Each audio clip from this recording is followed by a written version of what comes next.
जिस ताम झाम के साथ मुख्यमंत्री नीतीश कुमार का महागठबंधन में एंट्री हुआ था, अब वो जो स्थिति बन गई है, ऐसा लगता नहीं है कि चुनाव तक भी जो है वह नीतीश कुमार महागठबंधन में इसी तरीके से रह पाएंगे, क्योंकि जदयू और आरजेडी के जो नेता हैं वो अपने आप में अपने बीच जो है इस तरीके का खींच मचा दिए हैं कि अब जो है वह महागठबंधन की स्थिति पर सवाल उठने शुरू हो गए हैं। बिहार में महागठबंधन का जो नेतृत्व है वह आरजेडी के पास है, आरजेडी जो है वह महागठबंधन का नेतृत्व कर रही है। लेकिन मुख्यमंत्री नीतीश कुमार का जब से एंट्री हुआ है महागठबंधन में, उसके बाद से ही जो है कई बार ऐसे मुद्दे हुए हैं, कई ऐसे मामले हैं जिस पर जदयू और आरजेडी के नेता आमने सामने हो गए और उसके बाद ये सवाल उठना शुरू हो गया कि क्या महागठबंधन जो है वो चुनाव से पहले तक जो है वह भी चल पाएगी या फिर नहीं। और मुख्यमंत्री नीतीश कुमार जो है वह सारी चीजों को समझते हुए जिस तरीके से चुप्पी साधे हुए हैं, तो मीडिया रिपोर्ट्स में ये कहा जा रहा है और हमेशा से ऐसा होता भी रहा है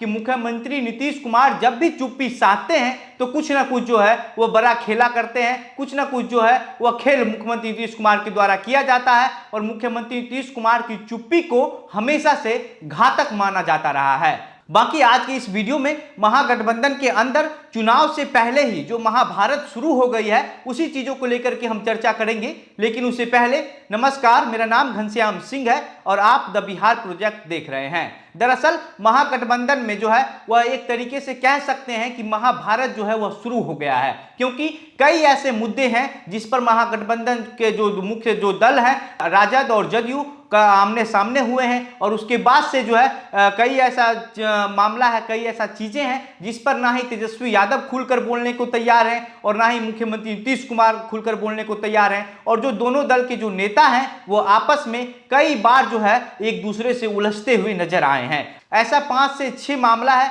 जिस मामला पर जो है महागठबंधन के नेता आपस में उलझ गए हैं और वो उलझन अभी तक समाप्त भी नहीं हुई है। महागठबंधन में जब मुख्यमंत्री नीतीश कुमार आए थे उसके कुछ दिन के बाद से ही जो है वह महाभारत का जो पहला सीढ़ी है उस पर चढ़ना है उसको शुरू हो गया था। महागठबंधन का अंदर जो महाभारत अब चलने लग गई है उसकी जो शुरुआत हुई थी वो सबसे पहले सुधाकर सिंह और कार्तिकेय सिंह का जो मंत्री पद से इस्तीफा देना हुआ था, इसी वजह से वहीं से जो है महागठबंधन में महाभारत की नींव रखी गई थी और वहीं से जो है ये लड़ाई लगातार आगे बढ़ती ही जा रही है। बाकी सुधाकर सिंह जब से मंत्री पद से इस्तीफा दिए हैं तब से लेकर के लगातार मुख्यमंत्री नीतीश कुमार को लेकर के कई तरह की बात बोलते रहे हैं। मुख्यमंत्री नीतीश कुमार को भिखमंगा तक भी कह दिए हैं सुधाकर सिंह, लेकिन राजद की तरफ से इन चीजों पर जो है वह कोई कार्रवाई नहीं की गई है। हालांकि एक शो कॉज नोटिस जरूर भेजा गया और उस नोटिस का जवाब भी सुधाकर सिंह ने बड़े लंबा चौड़ा जवाब लिख करके भेज दिया, लेकिन उसके बावजूद भी सुधाकर सिंह अभी भी राजद में बने हुए हैं और ये चीज मुख्यमंत्री नीतीश कुमार के साथ साथ जदयू को भी खटक रही है। बाकी सुधाकर सिंह और कार्तिकेय सिंह के शुरुआत के बाद से ये मामला इतना अब पेचीदा होता चला गया है कि अब जो है बात शिक्षा मंत्री चंद्रशेखर पर आकर के फंस चुका है और शिक्षा मंत्री चंद्रशेखर का जो ये मामला है वो पहला दिन जो होता है वो शुरू तक वहां से होता है जब शिक्षा मंत्री चंद्रशेखर नालंदा ओपन यूनिवर्सिटी के दीक्षांत समारोह में मंच को साझा कर रहे होते हैं और वहां पर शिक्षा मंत्री जो है रामचरितमानस को लेकर एक बड़ा विवादित बयान देते हैं और उस विवादित बयान का जो है खुलकर विरोध जदयू की तरफ से किया जाता है। जदयू के विधान पार्षद नीरज कुमार जो है इसका खुल करके विरोध किया और उसके बाद जो है हनुमान मंदिर में जाकर के पूजा पाठ भी किया और इसके अलावा जदयू के विधायक संजीव कुमार जो है उन्होंने भी खुल करके विरोध किया। संजीव कुमार ने तो इतना हद तक विरोध किया कि शिक्षा मंत्री को अज्ञानी तक बता दिया कि शिक्षा मंत्री को के पास किसी भी तरीके का कोई ज्ञान नहीं है और ये आदमी शिक्षा मंत्री कैसे बन गया है। वहीं इस पूरे मामले पर जो है मुख्यमंत्री नीतीश कुमार ने भी जो है वह शिक्षा मंत्री को जो है ऐसे बयानों से बचने की सलाह दी थी, लेकिन शिक्षा मंत्री जो है इस मुख्यमंत्री नीतीश कुमार के बोलने के बाद भी जो है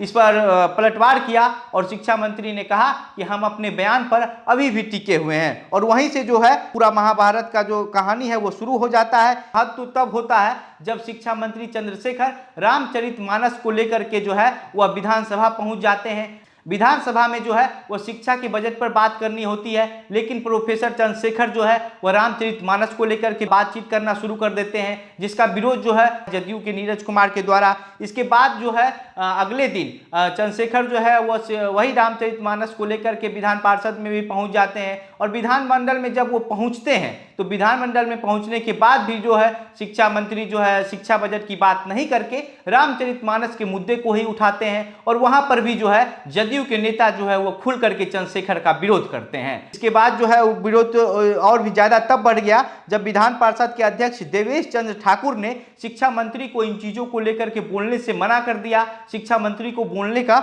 मौका ही नहीं दिया। राजनीतिक पंडितों और राजनीतिक जानकार लोगों का ऐसा मानना है कि शिक्षा मंत्री जो है वो बार बार रामचरितमानस को लेकर के इस तरीके का जो बयान है वो इसलिए देते हैं क्योंकि जो शिक्षा मंत्री है वो चुनावी तैयारी करने में लग गए हैं। वो जो उनका जो कहना है कि जो दरिद्र का होता है, दरिद्र का मतलब है उनका सीधा सीधा मतलब है कि पिछड़ी अति पिछड़ी जाति का जो वोट है उसको एकजुट करना चाहते हैं। लेकिन नीरज कुमार ने इन चीजों को लेकर के पहले ही कह दिया था कि हिंदुत्व के आस्था के साथ जो है वह शिक्षा मंत्री चंद्रशेखर जो है वह खिलवाड़ कर रहे हैं। इस तरीके के बयान से जो है चंद्रशेखर को जो है वह बचना चाहिए। बाकी ऐसा कहा जा रहा है कि इस पूरे मामले पर उप मुख्यमंत्री तेजस्वी यादव ने कोई भी तरह का कोई बात नहीं किया है। ना ही तेजस्वी यादव ने चंद्रशेखर को इस तरीके की बयान देने के लिए मना किया है, ना उनको कोई रोका है, क्योंकि ऐसा माना जाता है कि जो बिहार की राजनीति है उसमें जो है चंद्रशेखर यादव की जो नजदीकी है वो तेजस्वी यादव से जो है वह ज्यादा है। कई ऐसा मुद्दा जो होता है विवादित मुद्दा, चाहे कोई भी इस तरीके का मुद्दा, जिस मुद्दे पर जो है वो चंद्रशेखर और तेजस्वी यादव जो है साथ साथ बैठकर बात करते हैं। और तेजस्वी यादव जो है इन चीजों को लेकर के चंद्रशेखर को कभी कुछ नहीं बोला। इसके बाद आरजेडी के नेता शिवानंद तिवारी ने उन्होंने भी एक तरीके से इस पूरे मामले पर जो है लिपापोती टाइप का बयान दे दिया था। शिवानंद तिवारी का कहना था कि पार्टी के अंदर जो है इन चीजों को लेकर के कोई बात ही नहीं हुई है। लेकिन शिवानंद तिवारी के बयान से जो है वो जगदानंद सिंह जो है वो नाराज चल रहे थे। और ये सब जो चीजें हैं वो जदयू को पूरी तरीके से खटक रही है। बाकी एक और मामला जो है वो सामने आया, जिस तरीके से लालू यादव को सीबीआई और ईडी की जो कोर्ट है उस कोर्ट से लालू यादव को बेल मिल गया। और उसके बाद जो है राजद के विधायक की तरफ से जो है सदन में इन चीजों को लेकर के मांग उठाया गया कि अब बिहार के अंदर भी कोई ऐसी नियम लाई जाए, कोई ऐसा रूल है वो लागू किया जाए कि अब कोई भी केंद्रीय एजेंसी सीबीआई और ईडी अगर कोई राज्य में किसी भी नेता की यहाँ अगर जांच करने आती है तो पहले जो है उसको जो है राज्य सरकार से उस बात का अनुमति लेना पड़ेगा। जैसे कई अन्य राज्य जैसे बंगाल में है तो बंगाल में जो है इस तरीके का सिस्टम जो है वो लागू हुआ है। और इस वजह से जो है राजद के जो विधायक हैं वो जो है नीतीश कुमार से इस नियम को लाने के लिए अपील करने लगे। और राजद के सभी विधायक जो है इन चीज़ों को लेकर के बोलना शुरू कर दिया। लेकिन मुख्यमंत्री नीतीश कुमार जो है पूरी बातों पर जो है एकदम पूरी तरीके से चुप्पी साधे रहे और मुख्यमंत्री नीतीश कुमार इस पूरे मामले पर जो है वो कुछ भी बोलने से बचते नजर आए। इसके अलावा सुधाकर सिंह जब से मंत्री पद से इस्तीफा दिए हैं उसके बाद से लेकर के लगातार मुख्यमंत्री नीतीश कुमार को कोसते रहते हैं किसी न किसी कारण को लेकर, किसी न किसी मुद्दे को लेकर के। लेकिन तेजस्वी यादव जो है सुधाकर सिंह पर भी कोई कार्रवाई नहीं कर पाए हैं। इस बात से, इन सब चीज़ों से आप ये अंदाजा लगा सकते हैं कि जो जदयू और राजद के बीच जो स्थिति बनी हुई है वो कितनी ऊहापोह वाली स्थिति बनी हुई है, क्योंकि किसी नेता का कोई स्टैंड क्लियर नहीं है, ना ही दोनों पार्टी के नेताओं के बीच किसी भी तरीके का कोई असमंजस बैठ रहा है। और इन्हीं सब चीज़ों को देखते हुए ये कहा जा रहा है कि नीतीश कुमार जो है इस पूरे मामले पर कुछ बोलने से बच रहे हैं। जब सीबीआई ईडी का जो छापेमारी है वो तेजस्वी यादव लालू परिवार पर जब हो रही थी उस समय भी जो है नीतीश कुमार जो है सीबीआई ईडी पर खुलकर बोलने के बदले जो है वो घुला मुला एक गोल मटोल बयान दे करके निकल गए। उसके बाद जब पूछा गया नीतीश कुमार से कि जो आप सीबीआई ईडी की कार्रवाई को लेकर के किस तरीके से सोचते हैं, क्या आपका कहना है, तो मुख्यमंत्री नीतीश कुमार ने कहा कि जिन पर कार्रवाई हो रही है वो लोग जो है वो जवाब दे रहे हैं, हमको जवाब देने का कोई जरूरत ही नहीं है। आप इन सब चीजों को अगर जोड़ कर देखेंगे तो आपको ये पता चल जाएगा कि महागठबंधन में जो है वो महाभारत की स्थिति उत्पन्न हो गई है। हालांकि जो ये चीजें हैं वो खुल करके बाहर नहीं आ रही है, लेकिन जो स्थिति है अगर आप इन 4-5 वाक्य को अगर जोड़ देंगे तो आपको ये पता चल जाएगा कि महागठबंधन में जो है राजद और जदयू के बीच क्या स्थिति बनी हुई है। बाकी नीतीश कुमार जो है वो लगातार चुप्पी साधे हुए हैं और हमेशा से नीतीश कुमार की चुप्पी जो है वो घातक साबित हुआ है राजनीति के लिहाज से, क्योंकि नीतीश कुमार जब भी इस तरीके से चुप्पी साधते हैं तो नीतीश कुमार जरूर कुछ ना कुछ बड़ा प्लान कर रहे होते हैं। बाकी चंद्रशेखर सिंह का जिस तरीके से बयान आ रहा है रामचरितमानस को लेकर के, तो चंद्रशेखर सिंह के बयान पर जो है